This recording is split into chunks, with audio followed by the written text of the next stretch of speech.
सुप्रभात. जय विजय महाराष्ट्र. एस रविराज, रवींद्र चांगो शिंदे. एक जागरूक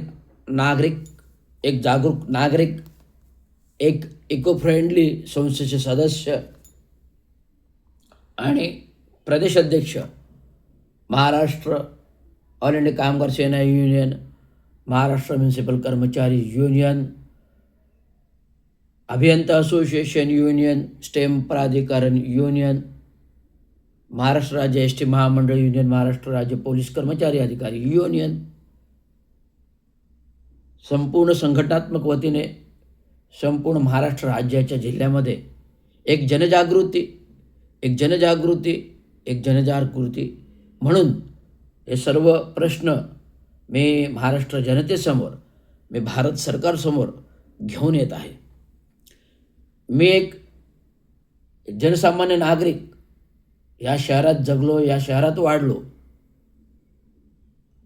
आई वडील सफाई कामगार, ते वडील कामगार नेते, युनियन लीडर झाले, अनेक संघटना बांधल्या, लोकांसाठी झगडले, लोकांना जीवन दिलं, घरदारं दिली, नोकरीधंदा चाकरी दिल्या. परंतु जे काही जीवनामध्ये चाललेलं आहे, जे काही जगामध्ये चाललेलं आहे, अशा प्रकारचं कुठल्याही गोष्टी करण्यासाठी आमचं खानदानी रक्त कधीच केलेलं नाही. आज आपल्याला जगण्यासाठी काय आवश्यकता आहे? अन्न, वस्त्र, पाणी, अन्न, वस्त्र, निवारा आणि पाणी. आज आपल्याला जगण्यासाठी काय आवश्यकता आहे? अन्न, वस्त्र, निवारा आणि पाणी. ह्या मूलभूत गरजा आहेत.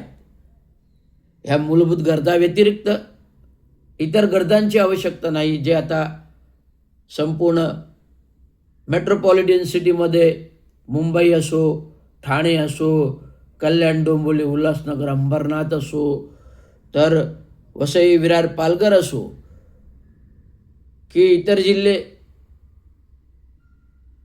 दक्षिण महाराष्ट्र असो, उत्तर महाराष्ट्र असो, पूर्व महाराष्ट्र असो, पुणे शहर असो, कोकणामध्ये खोपोली, कर्जत, सिंधुदुर्ग, रत्नागिरी, हे संपूर्ण विस्तारित महाराष्ट्र पाहता, महाराष्ट्राचे समुद्रकिनारे पाहता, आज संपूर्ण ठिकाणी परप्रांतीय राज्यामध्ये येऊन बजबजपुरी माजलेली आहे. समुद्र असो, नदी असो, नाले असो, टॉयलेट असो, गटार असो, इथे आपले अतिक्रमण करून पाय पसरून राहत आहेत. त्यामुळे भौगोलिक स्थितीचा विचार करता आज आपल्याला प्रत्येक पावसाळ्यामध्ये ह्या गोष्टी दिसून येतात की संपूर्ण सगळीकडे पूरस्थिती होते. कारण या पूरस्थितीचा अभ्यास हा मी केलेला आहे, त्या विभागाचा अधिकारी राहिलेला आहे. त्यामुळे पूरस्थिती काय येते, कशामुळे येते, कशासाठी येते, हे भलीभाती जाणतो. म्हणून जनजागृती करतो. एक काळ असं जीवन होतं की संपूर्ण जीवन हे स्वच्छ, निर्मळ, आनंदी होतं. एक काळ असं होतं संपूर्ण जीवन स्वच्छ, निर्मळ, आनंदी होते, कारण झाडं, पानं, फुलं जंगली होती. जंगल होती. ज्या सरकारी जमिनी आहेत, ज्या वनराई जमिनी आहेत, ज्या सरकारी जमिनी आहेत, ज्या वनराई जमिनी आहेत, सरकार इन्फ्रास्ट्रक्चर नावाखाली, आपल्या टक्केवारीसाठी, आपल्या भ्रष्टाचारासाठी, आपल्या खोके सरकारासाठी अनेक इन्फ्रास्ट्रक्चरच्या नावाखाली सरकारी जमिनी, वनजमिनी नष्ट करत चाललेली आहे. मग ते मेट्रो असो, भुयारी रस्ते असो, समृद्धी मार्ग असो, अटल सेतू असो, की कोस्टल रोड असो, हे पाहता आज आपल्याला जे काय सीमांकन ठरवलेलं आहे, जे भूभाग आहे, महाराष्ट्रातील मुंबईचा जो भूभाग आहे, जो काय आपल्याला समुद्र किनारा दिला आहे, तो गोव्यापर्यंत, कर्नाटकपर्यंत, कन्याकुमारीपर्यंत गेलेला आहे. तर हा भूभाग पाहता आज आपण काय करतोय? समुद्राच्या पोटामध्ये जात चाललेलो आहे. समुद्राच्या पोटामध्ये आपण शिरत चाललेलो आहोत. आणि ह्या एक वेळ अशी येईल की समुद्र आपल्याला गिळंकृत करेल. एक वेळ अशी येईल की समुद्रच आपल्याला गिळंकृत करेल, अशा प्रकारची वेळ आता येऊन ठेपलेली आहे. कारण संपूर्ण जनजीवन जगवण्यापेक्षा जनजीवन कसं नष्ट होईल, जनजीवन जगवण्यापेक्षा जनजीवन कसं नष्ट होईल, जनजीवन जगण्यापेक्षा जनजीवन कसं नष्ट होईल, अशा प्रकारचा विकास, अशा प्रकारचं इन्फ्रास्ट्रक्चर, अशा प्रकारची डेव्हलपमेंट शहरागणित चालू आहे. इथे कुठेतरी रोख लागला पाहिजे, इथे तरी कधी नियंत्रण आलं पाहिजे, इथे तरी कुठेतरी कंट्रोल आला पाहिजे.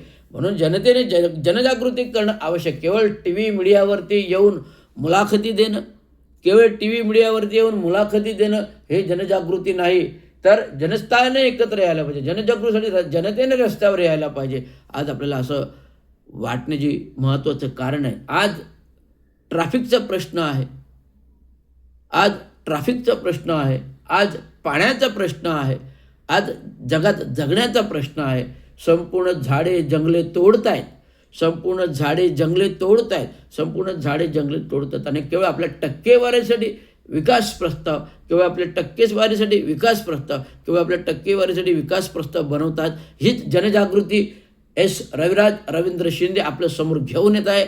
आणि लवकरच मी जिल्हा कलेक्टर असो, हरित लवाद असो, केंद्रीय हरित लवाद असो, महाराष्ट्र सरकारचा MCZM विभाग असो, प्रदूषण नियंत्रण विभाग असो, आज सगळीकडे मी भांडणार, आवाज उठवणार.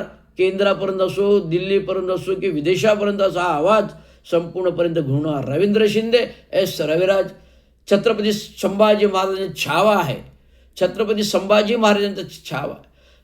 रविराज छत्रपती शिवाजी महाराजांचा छावा आहे. संभाजी महाराजांचा ते संभाजी महाराज मी स्वतः आहे.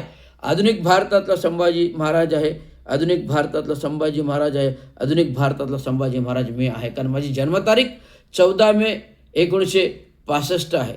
माझी जन्मतारीख 14 मे 1965 आहे. छत्रपती शिवाजी महाराजांच्या छत्रपतीचं छावा, संभाजी महाराजांची जन्मतारीख पण 14 मे 1656 आहे. तर माझी जन्मतारीख 14 मे 1965 आहे. जन्मतिथी वार हा दोघंही महाराजांचा आणि माझा एकच आहे. त्यामुळे हा आधुनिक भारतातला महाराज आहे. याच्यावर जो मी आधुनिक क्रांती करतोय, आधुनिक आवाज उठवतोय, त्यासाठी जनतेने एकत्र या. पूर्वीच्या काही छत्रपती शिवाजी महाराजांच्या काय अन्याय त्याच्यावर तलवारीने लढाई व्हायच्या, तलवारीने लढाई व्हायच्या. आज आपल्याकडे आधुनिक भारतामध्ये लोकशाही आहे, संविधान आहे, घटना आहे. आधुनिक भारतामध्ये लोकशाही, संविधान आणि घटना आणि संविधान आणि घटनेतून हा छत्रपती शिवाजी महाराजांचा छावा, छत्रपती संभाजी महाराज आधुनिक हा लढत आहे. तेव्हा जनतेने सहकार्य करा, जनतेने सहकार्य. धन्यवाद. जय हिंद, जय महाराष्ट्र, जय हिंद, जय भारत.